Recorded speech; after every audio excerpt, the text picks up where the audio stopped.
What's up, Alchemy fans? My name is Daehler. I'm a PFI freedive instructor in South Florida. Tonight, I'm here at Florida Freedivers with my buddy Skip, and we're gonna talk about everything you need to know in order to prepare for your first ever freediving course.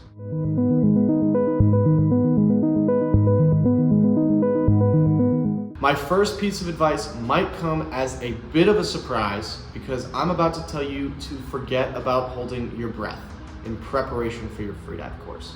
There's a lot of safety ramifications that you have to think about when we're holding our breath, and before we actually learn what those are, it doesn't make sense to put ourselves at risk by trying to hold our breath. On top of that, there are a lot of different aspects that go to work all at the same time in order to make a good breath hold.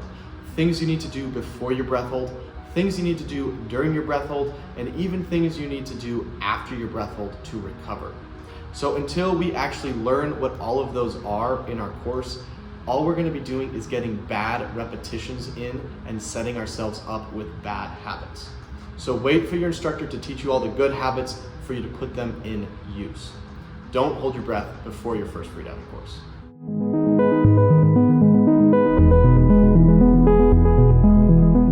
Little things like staying hydrated before your course, not eating a really big meal before you're going to have to do any diving, and making sure that if you're going to be doing your ocean session in an actual ocean as opposed to in a confined, calm body of water, make sure you take the appropriate measures to prepare for seasickness, because any and all of those things can take away from your ability to succeed.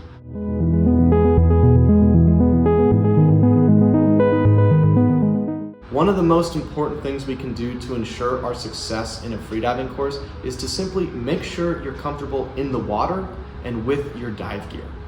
I realize not everybody buys dive gear before their course, as a lot of courses have options to rent or buy gear during the course.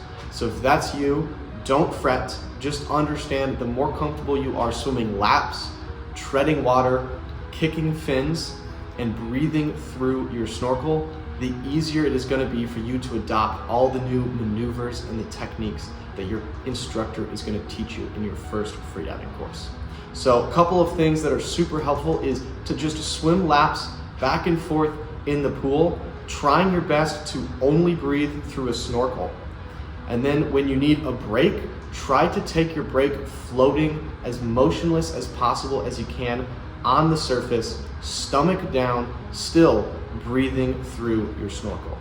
If you can do those things super easy and super comfortable, it's going to be a lot easier to pick up all the little intricate skills that your instructor is going to be throwing your way in your first course.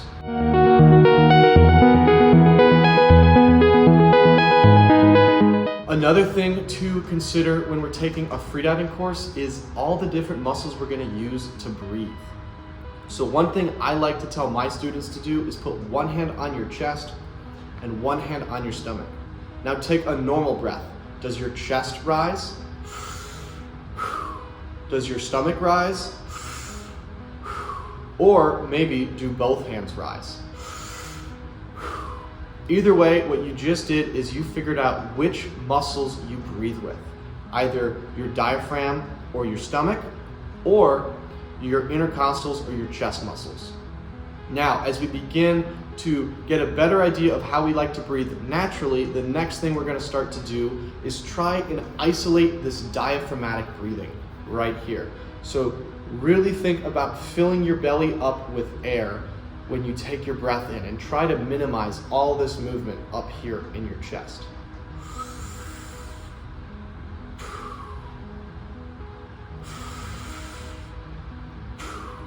And the more comfortable we are with that, the easier it's going to be for us to tackle this next step, which is to fill our stomach up all the way, as much as we possibly can. And there's going to be a certain point where most likely you do this subconsciously, but you're going to switch from this diaphragmatic movement to this chest or intercostal movement.